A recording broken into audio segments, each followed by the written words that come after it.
Hey everybody, it's Kels, and I'm just popping in really quickly here to share a few things before we dive right into this next episode of Queer in Alberta. But first, before we even get into that, I do want to wish everybody listening or watching a happy Pride Month. It is, of course, June here where we celebrate Pride in Canada, but it's also National Indigenous History Month, Filipino Heritage Month, and many other events and commemorations happen during the month of June. It's a busy time. From me to you, happy Pride. Thank you for listening. Thank you for watching. And I'm so excited for everything that's coming up next. This is a month that's jam packed with drag for me. And I'd really love if you're in Lethbridge or Southern Alberta, if you were able to come to some of the events. So, first up is actually this week here in Lethbridge on June 13th. I'm going to be performing at the Pride Awards Night at the Galt Museum and Archives. So the Pride Awards Night, it's open to the public. It's a really lovely event where different community members are honored and recognized, whether for their activism, their achievements, or their contributions to the Lethbridge queer community. Last year, I was so honored to be awarded with the Arts and Culture Award. It just feels so lovely to be back in the space with my little mustache, with my rhinestones, my veloux village, and to get to do some dancing and to celebrate with everyone else in their achievements this year. But if you can't make it this week, you can find me at the Pride in the Park main event this year with Lethbridge Pride Fest. So that is on June 20th at Galt Gardens here in Lethbridge, Alberta. I'm performing two numbers. One is a solo number and one is a cute little duet, because you know I'm a king that loves a duet. And this one is with my dear friend, Josie Jazz Hands. So if you're already in the Lethbridge draggy ecosystem, I'm sure you've heard of Josie and you already know it's going to be a fun one. You can catch me later on June 20th in the evening indoors at the Southern Alberta Ethnic Association for the 18th annual Pride Dance. And you can get tickets on Show Pass.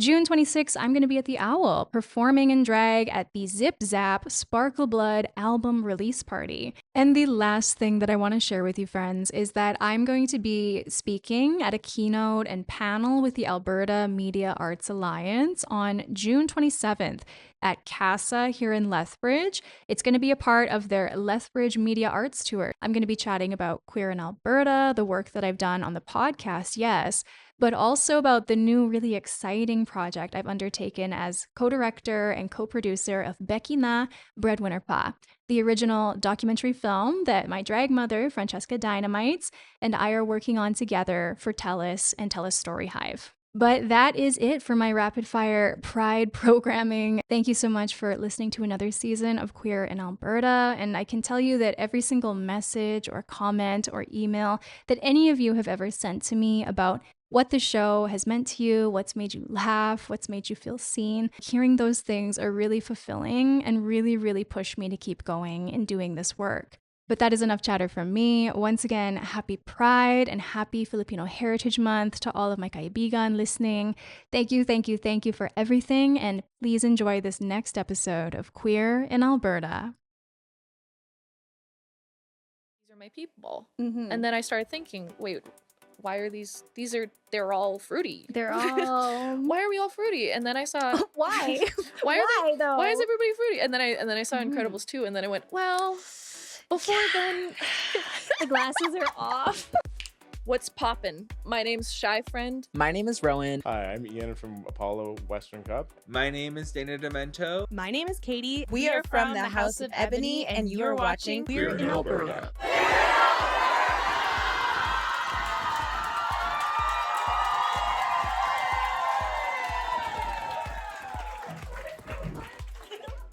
Welcome back to Queer in Alberta, the podcast where I chat with 2S LGBTQIA+ Albertans from all across the province to share their stories. If you are new here, welcome to Season 4. My name is Kels Valenzuela Delamarter. I'm your host. I use she, her pronouns, and this podcast is filmed and recorded right here on Treaty 7 territory, home of the Blackfoot Confederacy and the Otipemisiwak Métis government in the Alberta District Number 1. This episode, we are asking, what even is queer scum pop? Apparently a really easy reference point for queer scum pop right now as a musical genre is, you guessed it, Chapel Roan. I am not interviewing Chapel Roan on today's episode. I've got somebody even better. If you are in the Calgary music scene, you have already seen this group and individual lighting up the stages across the city We are talking about the one, the only Shy Friend. Chaperone, Shy Friend.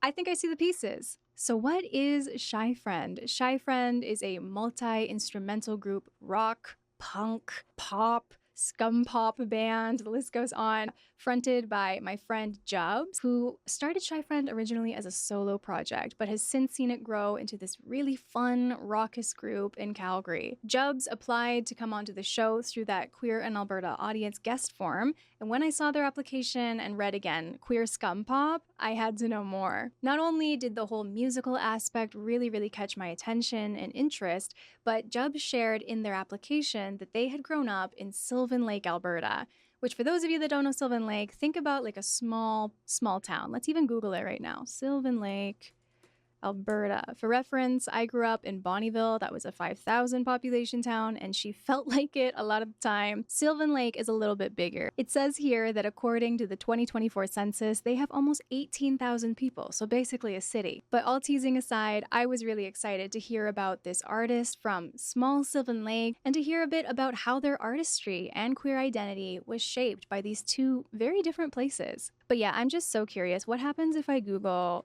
Queer Scum Pop? Like, what comes up? Ignore the AI overview, scroll down. I think we need to be more specific. What is Queer Scum Pop? You know, this should be very telling. Not a lot is coming up. So if you want to know what Queer Scum Pop is, you're going to have to listen to this episode to find out. In the episode, we talk about, of course, Shy Friend as the musical project, as my friend, the artist, but we also talk about what it was like for Jubs, again, growing up in Sylvan Lake, Alberta. As someone that also came from a small town, I always have a soft spot for folks that have the similar origin story, and there's definitely a lot of those touch and goes and comparisons in this conversation. So I guess we could say that this episode is for all of the kids growing up in small towns, the queerdos and the weirdos, who maybe want to make some scum pop, who want to make some art and music, or whatever it is that catches your interest. PSA, I think, and I say this as an achievement, Jubs's Q&A, audience Q&A at the very end, is by far the most feral, wacky, and a little bit bizarre out of all of the ones that we had this season. It's a lot of fun. Make sure you stick around for that. This is Shy Friend talking about what is queer scum pop and what is it like making it in Calgary, Alberta.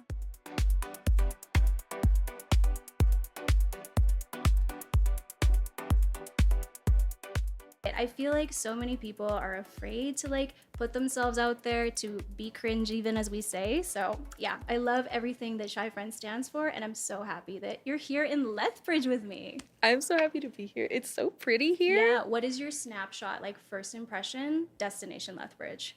Okay, so why isn't the bridge on the left?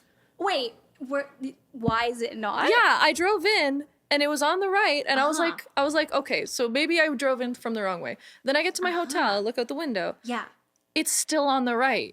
There's no way to have the bridge there's no left bridge. See. So you heard left and you went, geography, it must be on the left. I thought, maybe someone, I'm not going to make fun of how someone says it, but it makes sense. Oh my goodness. I love this. Most people are like, she's stunning. The coolies, the bridge is stunning, but you were like, the bridge is in the wrong place. Why'd they put it there? Yeah. And also I want to climb it. And you apparently got beef. You got beef with people beef in with the bridge. Whatever century that thing was put there. I mean, it's also really pretty here.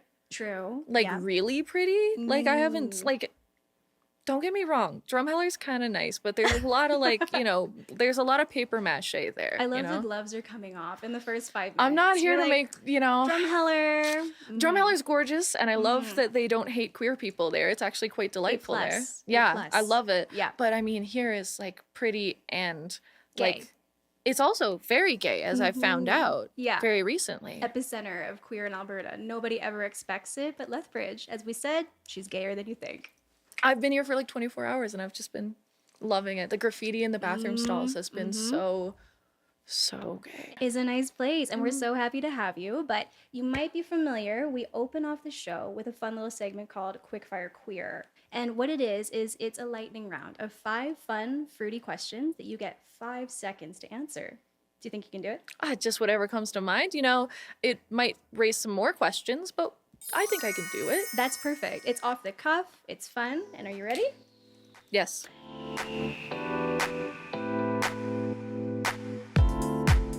Who is the patron saint of SCUM Pop? 5. It's gotta be like Chapel, right? Chapel? Roan? I Yeah. think you're the authority, so we're gonna go with Chapel. I mean, she's what dragged me down this road. Question 2. What's a trope or stereotype about queer musicians that's actually true? We're loud. You're loud? We're really loud people. Mhm. Like visually. Excitable. Yeah, visually, emotionally, like everything. It's like we're loud. We're loud. Okay, I can rock with that one. That one makes sense. Your third question is, what is your favorite post-show ritual? Milkshake. Milkshake? Where? Anywhere. There's never anywhere open. In Calgary? Come on. Everything closes at midnight. I'm usually out of a place by 1. So, you know, my like usually doesn't even get one, but when Tragedy. I can, Uh-huh. anywhere that's open. You know, Peter's, I do mess up with Peter's. But your second last question is, if you had to come up with a queer slogan for Calgary, what would it be? Get loud, get messy, bring an emergency contact. And grab a milkshake. Yeah, grab one after. Perf. Yeah. That was easy. I expected like maybe a little more stumbling with that one, but you aced it. I'm glad. You know, I'm Yeah. hitting my stride now. You got it. And so for your stride, this is your last question. You ready? Okay. Who's the bigger diva? Your current home base of Calgary, Alberta, or your hometown of Sylvan Lake? Who's the bigger diva? Like, Bigger what do you mean diva. by like diva? Like, bigger icon, bigger moment. I gotta say Calgary's pumping. I gotta Uh-huh. say Calgary's pumping. I got no shade for Sylvan. I got no shade for Sylvan. I think Sylvan's great. But if you're looking for like exciting pop, exciting music, I really like what Calgary's getting done. I feel very lucky to be a part of it. It's very exciting. Beautiful answer. Sincere answer. For me, when I think about it, like Bonnyville versus Lethbridge, I'm like, Bonnyville is the bigger diva for everything she put me through. So That's real fair. But Yeah. Sylvan's so mild with it. It's very polite and Uh-huh. it's comfy. Uh-huh. I will not complain about how comfy it is. And the music people there are great too. But diva-wise, Calgary packs a wallop. Calgary packs a punch. Oh my goodness, yeah. Well, that was your quickfire queer. You survived it. I lived. How do we feel? Warm up complete, ready to go. More alive than ever. More alive than ever. You aced it.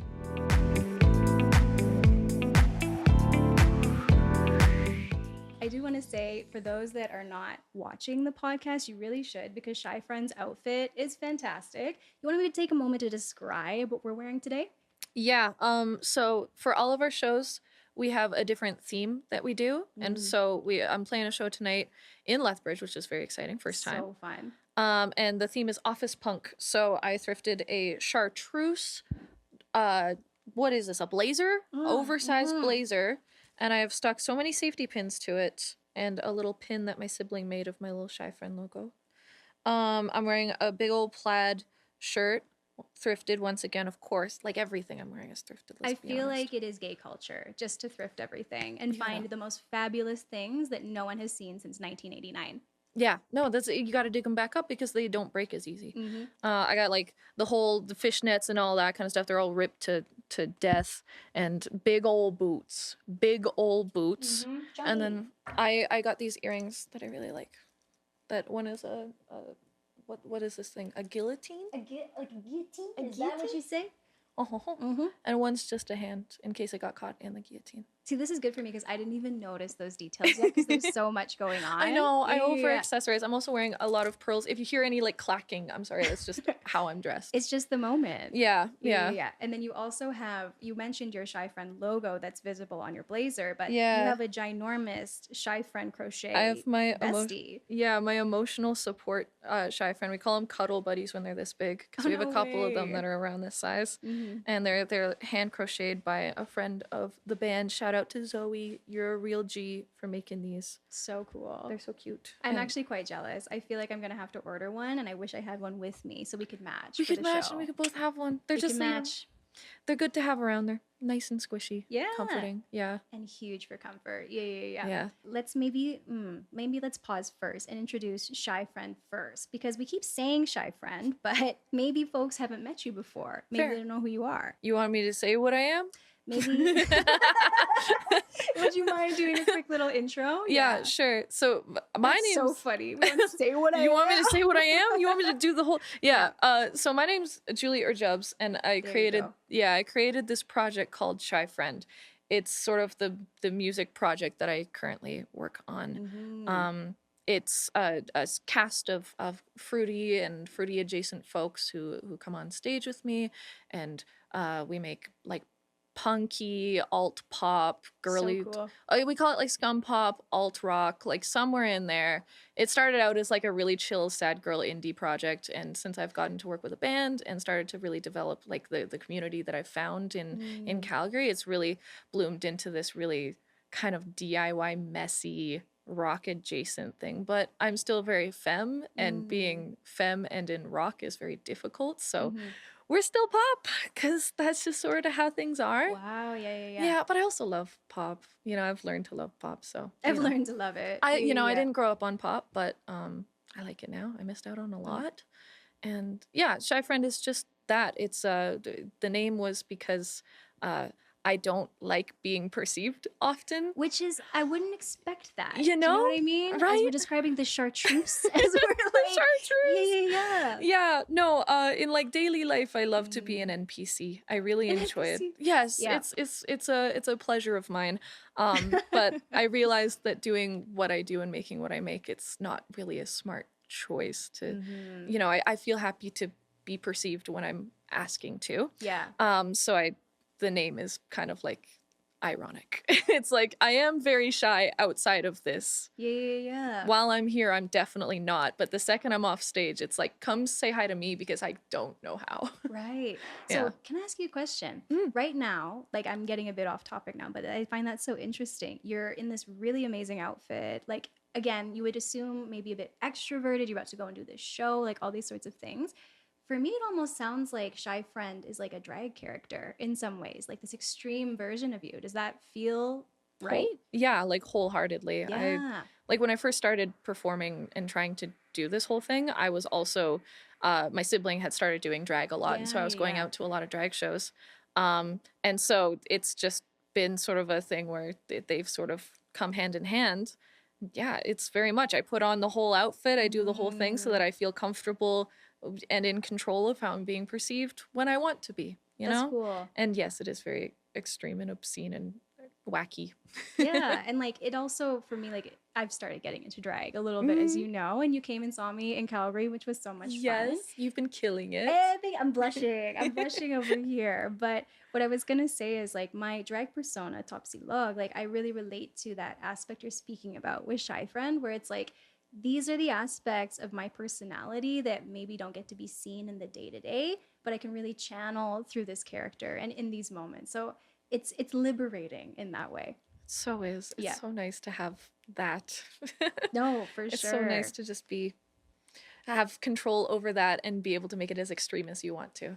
So nice. And life's too short. Have some fun. Get your For real. chartreuse, get your thick boots, like show up at the Value Village, mama. For folks that are listening and getting all excited about FRiEND, do you maybe have any songs that they should go and queue up right now to listen after they're done this episode? Well, by the time this is out, I'm assuming that our upcoming EP would have just dropped. Yes. At the time of recording, we're a week away from it coming out. Yep. And it's messy, it's silly, and the first song off of it is called "Never Been a Sinner." You're looking at me like all demure, and I'm like, I'm like, okay. It's you know, I grew up in small town in a lot of Cheers to that. yeah, a lot of Christianity and a lot of things that I felt like I had to feel shame for. And They're grabbing their tea, just like I'm like, yeah, let me spill just a wee bit for you. a tiny morsel. But you know, the "Never Been a Sinner" is such a fun expression of that, and the music I've done in the past I still love, but it's very sad and you know, personal. Yeah. And this new stuff is like it's full of rage, it's absurd, it's silly, it's just doing whatever the heck I feel like it. And I think that song, when it comes out, is gonna be sort of the best encapsulation of that, you know? I'm obsessed. Can I get a sneak peek of it later? Like, Never Been yeah. a Sinner? Come on. Dude. My religious trauma from circa 2000, it's living as soon as you said that. You're gonna gag over the music video. Been here and I come out fine, but damn, already you crossed the line. No, there's crime. It's time you leave me. Burying the hatchet in my skull, you can't carry me. Please, scrape against the matches, feel the burning start at my knees. That was Never Been a Sinner. Yeah. Go cue it and listen to it and let everybody know what you think about it. Maybe let's start with Sylvan Lake. So when I was thinking about this episode, I actually reflected and I was like, I don't know if I've been to Sylvan Lake as an adult. I think there's a picture of me like swimming in the lake as a baby and that's it. But I did a quick Google and I really admired how Sylvan Lake is very self-aware.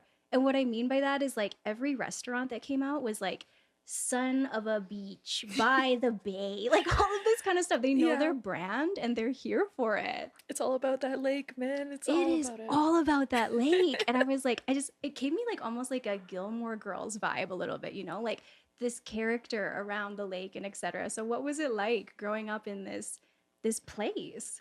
I mean, for the most part, it's a vacation town. Yeah. There is a huge, influx of people who come in the summer, and then in the winter, fall, there's like nobody. I grew up on like a little acreage type thing outside of town. It's like looking in a mirror, honestly. The same experience. So I spent time tending to my neighbor's chickens, and we had like an old schoolhouse from the like 1930s that was a community hall that everybody would hang out at. City people don't know about the halls. They don't know Do you about the realize schoolhouse. it? They Do don't they not? understand that like you go to a hall that's like in the middle of nowhere and it's a community hub for events after church, etc., etc. Yeah, People in the cities don't know. it's great. You hang out on the oil tankers. We would used to like ride them like horses. Yeah. It was a lot, but I didn't do that, but I love that you did. me neither. I love that This one is of us got to hypothetical. experience this. It was fun if you got up there. If you couldn't get up there, it was frustrating. But true. yeah, I grew up out there up until I was about, I think, 8, and then we moved into town. Mm-hmm. Into town, hit the big city of Sylvan Lake. Civilization. I mean, we weren't too far out of town beforehand, so it was just like getting used to it. And then I got to walk to school and all that kind of jazz, which was nice. It was Main quiet. character for sure. Yeah, sure. Like main character was definitely not the vibe. Actually, I was very much one of the weird kids. I don't know if that's I fear obvious. many of us queer kids were when we were little. Yeah. It Not was to stereotype, but I mean, it was a thing, and my parents were thankfully very, open to letting me express myself however I wanted That's to. awesome. So when I wanted to get like a really cruddy mullet when I was, in grade, 5, they let me. They told me I'd get bullied, and I did. But I got I had the mullet. I would only wear boys' clothes. I was one of, when people say tomboy, but you really are like, oh, the he, him feels so good though. it feels so good. Oh. What is this, Euphoria? Yeah, that was me for years and Yeah. years. And then, it got bullied out of me at the same time as I realized that being feminine and being a girl doesn't have to be what I thought it was, Internet helped a lot with that. I mean, Yeah. a lot with that. Dude, I really resonate with you on that. Like, I've talked about this on the podcast before, but as a kid, I don't know if it was just how hyper, like, rigid gender categories were when we were young. Like, think even in the simplest terms, blue for boys, pink for girls. I took it to the extreme of like, I don't want to wear anything pink as a girl because pink is weak and being a girl is weak. And like, I was confused because I was like, I'm a girl and I don't feel weak. So I don't want to feed into those things. You know what I'm saying? Like that was what it felt like. That was it. And my sibling when I was younger was like girly girl, like pink everything. Wanted to be a fashion designer, was like full into the femme fantasy. Yeah. And so I was like, I don't want to be that. Other way. We like hated each other and we did not want to. Yeah, it was a whole thing. But like we did not want to be like each other whatsoever. So I was like, let me do the opposite. Yeah. And yeah, thank goodness I found YouTube and figured out that like, it's not everything, And yeah, then did all the schooling there, did high school, all of that jazz. After high school, I worked there for 1 extra year. I was a music teacher, and then I... No way. Oh, yeah. Yeah. Oh, yeah. Oh, yeah, I taught classical violin. There are so many layers to your life. I love lore. Get into it. Like... Things have changed a lot. And then I saved up enough money to go to college, and then I moved to Calgary, and I've been there since. I thought some of these anecdotes from you were really funny. You told me that the welcome sign is after the welcome to the Church of Sylvan Lake sign. Yeah, and there's like 20 churches on that sign. Yeah. That is so funny to me Is that because nuts? it's nuts. And then like in Bonnyville, same thing. There were so many churches and it's like a 5,000 population town, but you have one for every denomination, it felt like. And you grew up Christian, like you said, and you were talking too about like growing up and being different in a small town environment, how that stifled your artistry a little bit. Do you want to expand on that? I mean, it was a lot of being different wasn't cool unless everybody was cool with it, you know? Huge. Yeah. And I do. was like really weird, you know? And I wasn't afraid to be weird, but I was afraid enough of the repercussions. Yeah. And so, yeah, I felt like I was put in this box of, okay, if I'm going to do music, I got to do something that I can be taken seriously doing, which is classical music is very serious. I was going to say, you picked the most serious one. Yeah. Yeah. Yeah. So, you know, and it was sort of one of the first things that I also really was good at that I didn't hate.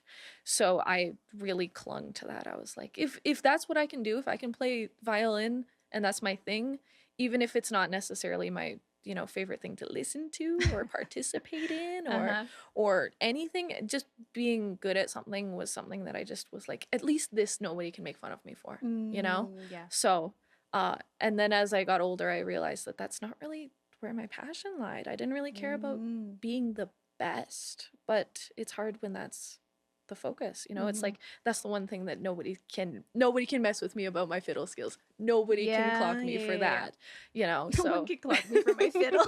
Nobody can clock me for my fiddle skills, and that that was so important to just preserving any amount of dignity for myself, it felt like. But having a skill, like having something to kind of shield you, you know? Yeah, it was like, you can make fun of me for how I look, how I act, whatever, but you can't clock me for that. And because of that, I'm gonna hold on to that and preserve that. And I did up until I moved to Calgary, and I got, you know, I was going to physio for a long time for my hands because they were kind of messed up. Yeah. And then I got in a car accident and they were like, okay, stop. Okay, No tap. more fiddle. Okay, tap. Yeah. And I was like, Yeah. well, I got to find something else I can be good at like that, which was very scary, you know? But that's when I realized that, oh, snap. Yeah, I've definitely been holding myself back, just clinging to the one thing that nobody can get mad at me for, you know? And I feel like, I don't know, it's so interesting to me to hear that, because it almost sounds like how some people have shared their stories with me in response to when they finally decided to maybe like be open with their queerness. Like there's a really similar experience there where it's like something happens and you're like, okay, I guess I have a choice to make of like,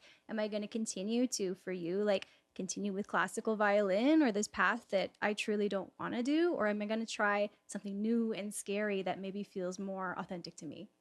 Yeah. And that's, I mean, for me, it took, I left the town before that actually hit for me. So, but yeah, it was kind of like a combination of going into school I went for classical voice because that was the closest thing that I could do without my hands. And I was really, really bad at it. So like every week we would do performances for peers and I'd just embarrass myself every single time. So it's just breaking down that, okay, I can suck and nobody cares. Huge. And then the pandemic hit and then I could go home and cook. So I shamed myself into oblivion. Yeah. And then I went home and realized see ya, I'm done. It was like, well, if I already suck, then it can't get worse, you know? This is like actually one of the best lessons you can have, you know? Like when you hit that point of whether it's cringe, like we've been saying, or just realizing that no one gives a or no one cares as much as you do, like, and letting it go. It's so important. And that's why I use that mantra to be cringe is to be free. That's my favorite. Like I'm obsessed with it. Every time, like it's so freeing to just be okay with not being the best or not always putting out the, you know, with being okay with being a bit embarrassing. Yeah. Being a bit silly. And if you do it with conviction, it's so cool. That's absolutely it. And I even feel it like for me, like taking a super self-imposed critical lens and looking at queer in Alberta from the beginning. Of course, I look back at some of those earlier episodes and I was like, I didn't know I was making a podcast. I didn't know what I was doing. And I'm like, I always tell people, maybe start with season 3, you know, and work your way back. But at the same time, if I didn't start there and just be cringe, put it out there, be vulnerable, I never would have learned everything that I have now, and I wouldn't get to sit next to you and have a really fun, cool conversation. And it's so important for people to see other people do that process. To fail, to fumble.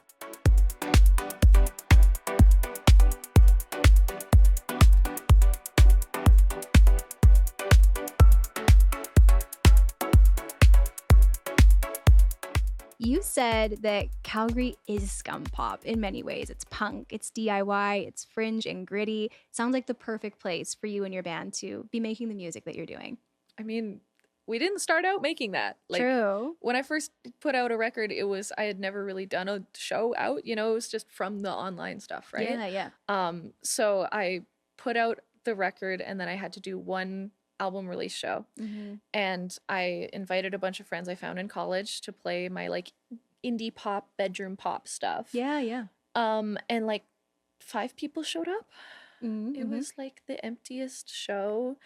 Let's say it like that. It was intimate. It was No, special. because it was this big boomy room. It No, was it like was this once in a giant lifetime. I love that you think that, but like I think I'm really fighting for you over here. I love it. 4 of those people came for the opener, who was Fish in a Birdcage, who's fire. Cool. And then 1 or 2 came for me, but they all kind of left.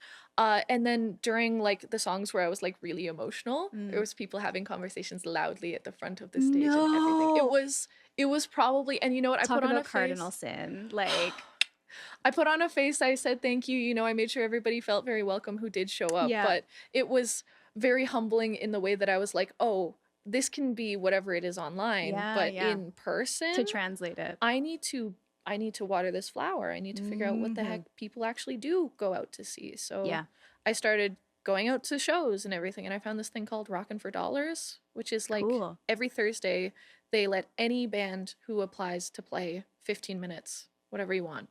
Just to get the experience. Like that's huge for anyone starting out. Sometimes they have like theme nights, but for the most part it's like show up, play 15 minutes, and at the end of the night everybody spins a comically large wheel, and you could win money.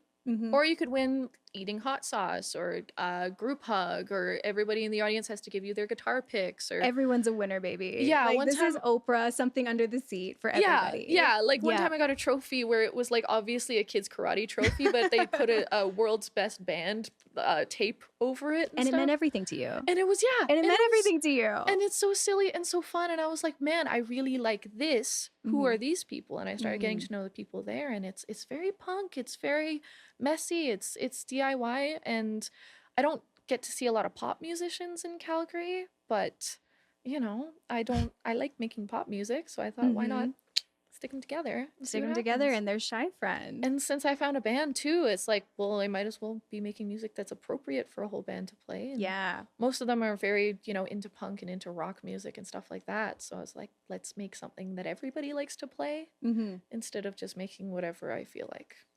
That's cool though, because you're touching on the aspect that maybe we haven't spoken to as much directly ourselves, of like Shy Friend before being more of like a solo project, as I understand it, and now it's like really coming together with your band to like make it what it is today. Yeah. My band has been so influential in everything. We play everything ourselves. We meet weekly at the very least, and it's so important. We haven't gotten to collaborate as much as I'd hoped, just because things have been moving.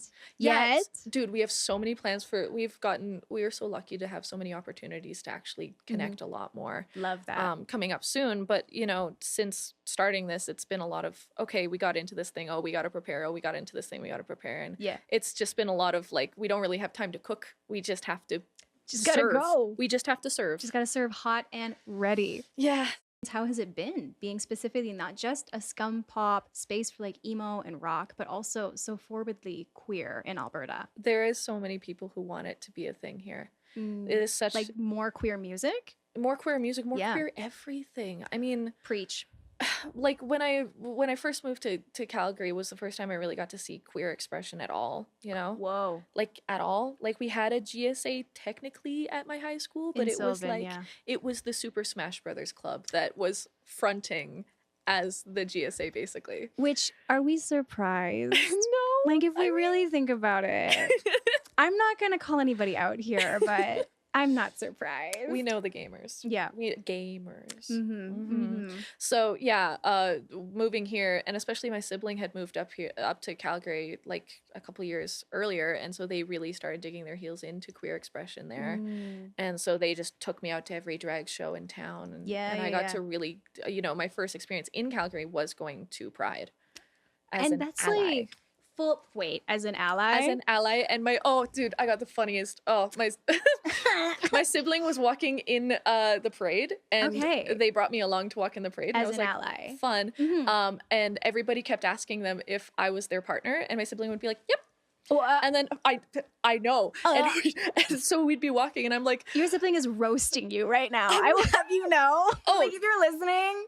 And then I'd be walking along, like maybe that's the only way I could get into the parade or something. I don't know. Adjacently, yeah. Yeah, it's just by being. And then afterwards, I was like, so we were sitting and watching Rocky Horror, and I was like, bro, do you know that everybody thinks that we're like that we're a couple? And they were like, what do you mean? And why would they? they thought they meant parade partner. We should not shame the innocent.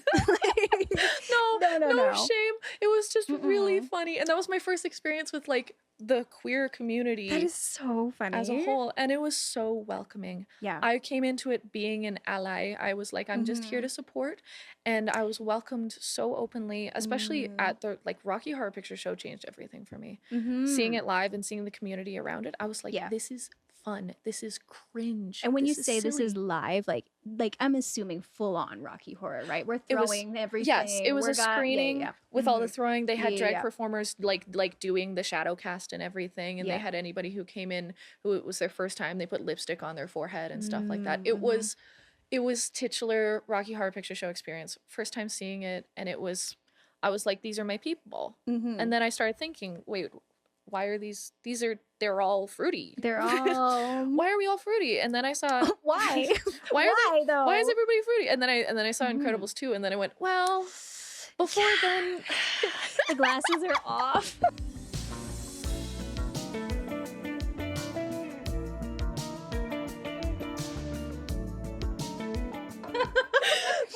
Hey, public service announcement for Elastigirl. They did not have to let her cook like that. And yet, in Incredibles 2, I was like, I was in the theater and I was going, is it just hot in here, or is it? Before that, I was like, girls are cute, but I'm scared of them. And then I saw her and I was like, I'm not scared anymore. I don't care anything. Backward, forward, upside down.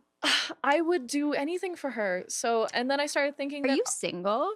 No. Oh, well, I was going to say, if there was an Elastigirl dupe out there, we know what you're looking for, so. That's true. I don't think I'd be able to speak. I'm still scared. I'm still scared of ladies, I'm going to be honest. But, I'm working. Shy friend.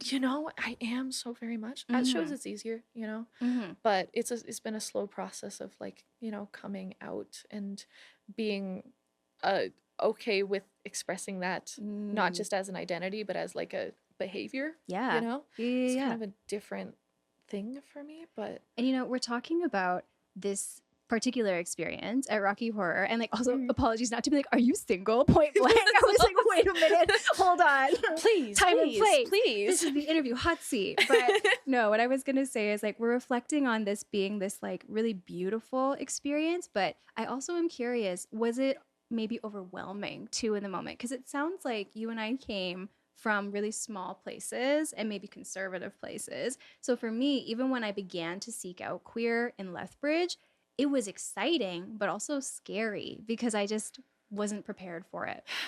I mean, I was so lucky to have such a community that my sibling introduced me to that was so open and accepting. However, I moved up to Calgary with my partner at the time, who was a cis man.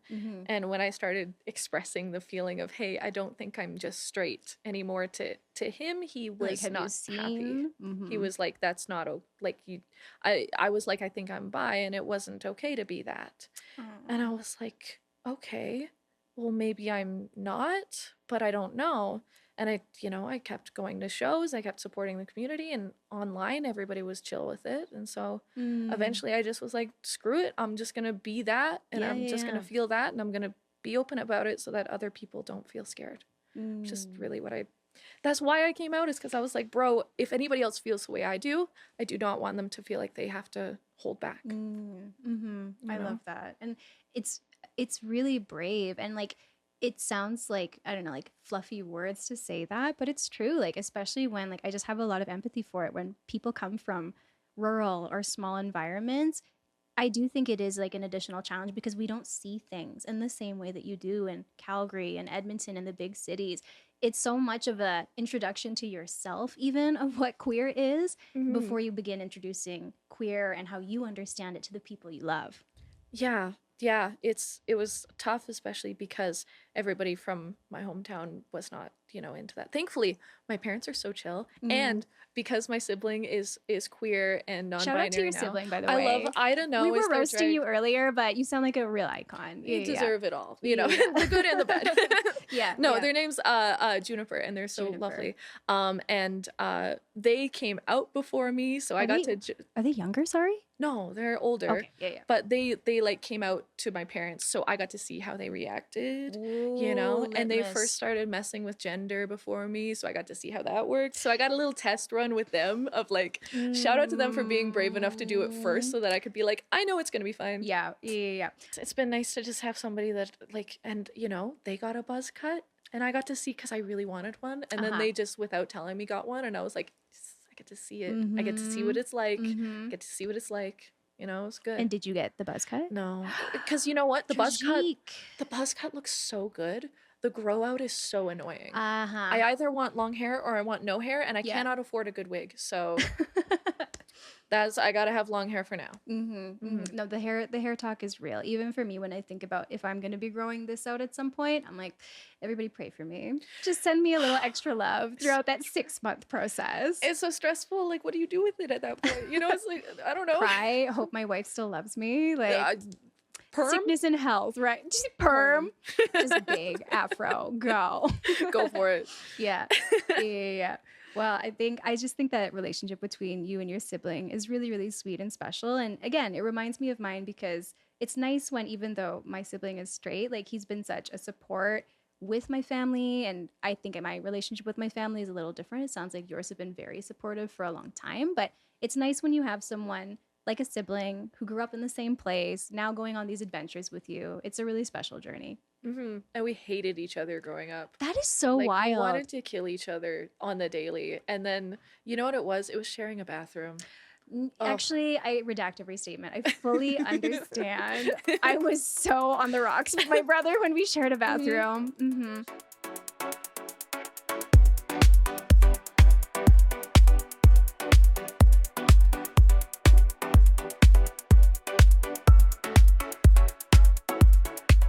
We are going to wrap up with some of the audience questions sent for the one and only Shy Friend. And we got so many good ones between the two of us. We got so many good ones and so many ones. So many ones, period. I love it. But why don't we start with this one from Kate?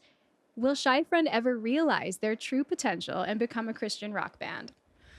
I mean, we did do like a music video where we were all dressed up as like I was a pastor and the rest of the band dressed up as like Mormons, and we did. This is a recurring theme for you, Diva. Yes, for this record, yes. In the absolutely. iconography, I have this giant crazy pastor's costume that my mom stole from the church. Well, not stole. They didn't want it anymore, and so it just went missing.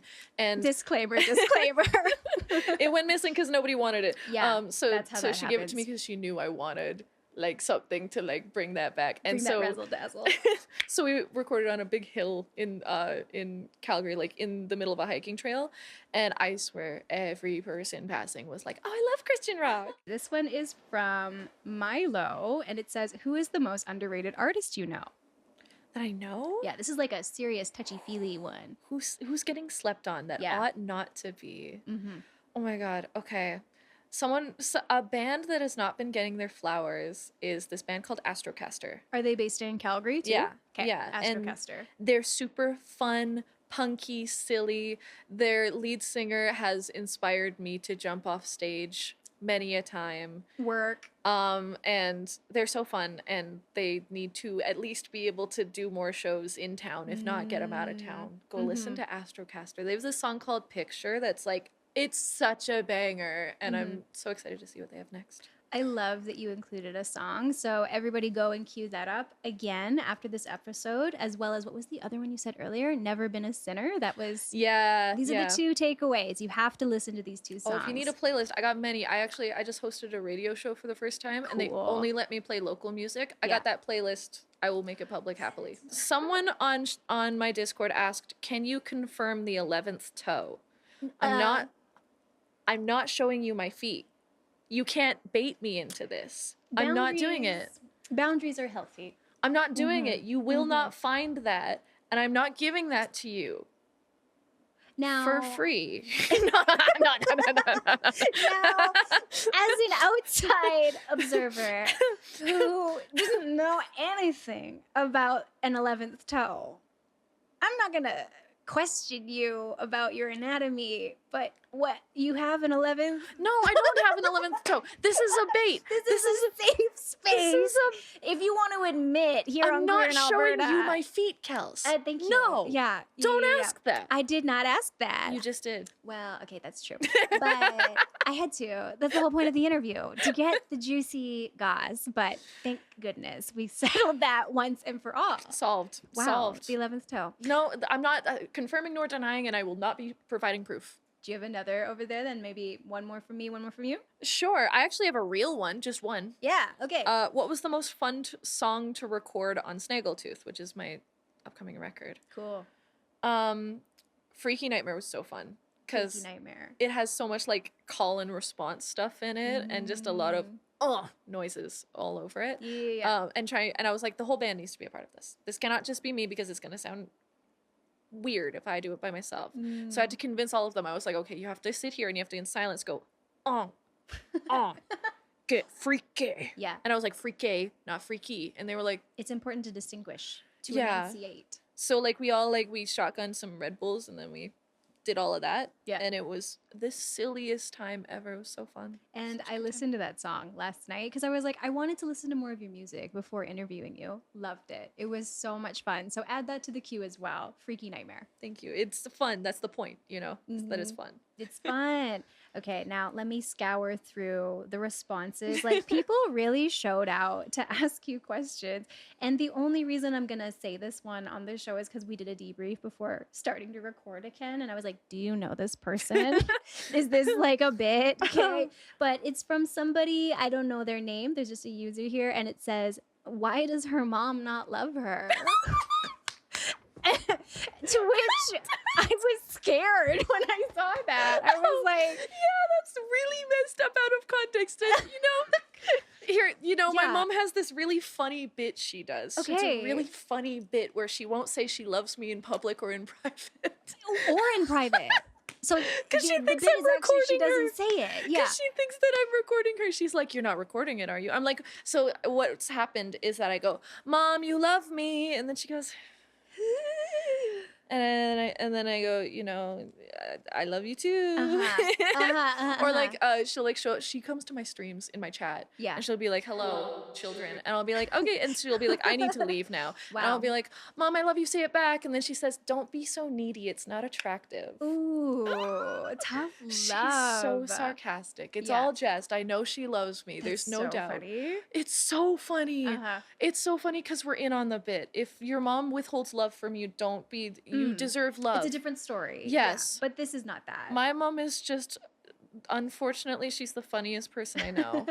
And she really capitalizes on that. So. I love that. Well, I'm really glad I asked because again, I read that and I was like, let me just do a quick pulse check Why here with doesn't you your mom love you? before we hit record? That is a crazy question Yeah. to just ask. Yeah. Wow. Shout out to that guy. Wow. Shout out to that guy. And you know what? I feel like that's actually the perfect note, oddly enough, to end the episode because it's so zany and wacky and fun. I have had the best time hanging out with Shy Friend. And thank you so much for coming onto Queer in Alberta and coming into the space.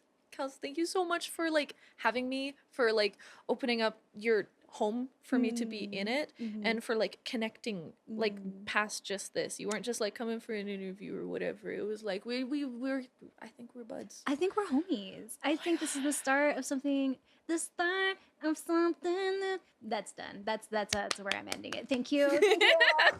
Thank you so much for having me and Aw. for creating such a wonderful space to share these kinds of stories. Look at all these gushies at the end here. It's wow. so important. It's so important. Well, you know? thank you. And you know what? I want to give you one last opportunity to look over at this camera here and say where people can follow you, the band, how they can support, listen to music, the whole shebang. Instagram shy_friend_. But if you look up Shy Friend, you should be able to find us on streaming services or whatever you use. If you want to support directly, you can use Bandcamp or you can use any other streaming service if you need to.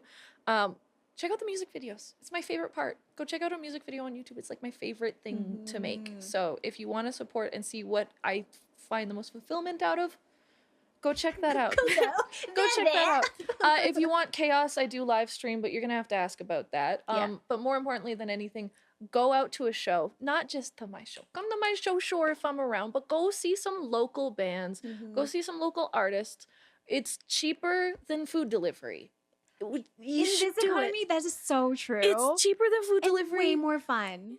I love that. Everybody, please go and support Shy Friend. Keep an eye out for that album that is dropping in our current timeline, I guess, very soon, but will be out by the time this is for you and you were able to listen to everything. The last thing I have to ask is, could you look into that camera again and say, my name is Shy Friend and you're watching Queer in Alberta?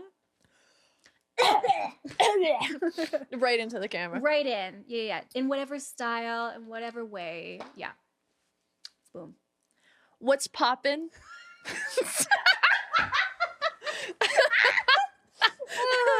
Okay. Yeah. Continue. No, let me finish. Yeah. No, let me finish. Let her breathe. Okay. What's poppin'? My name's Shy Friend, and you're watching Queer in Alberta.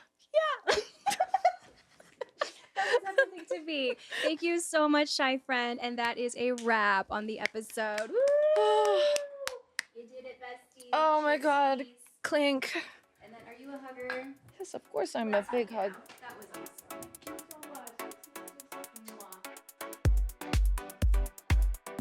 Coming up next on Queer in Alberta. I guess over the years of just like being in drag, not necessarily performing, I just have so many like roots in this community and I just feel safe here. I think Lethbridge is kind of like my safe haven, my little gothic castle, you know, if you will.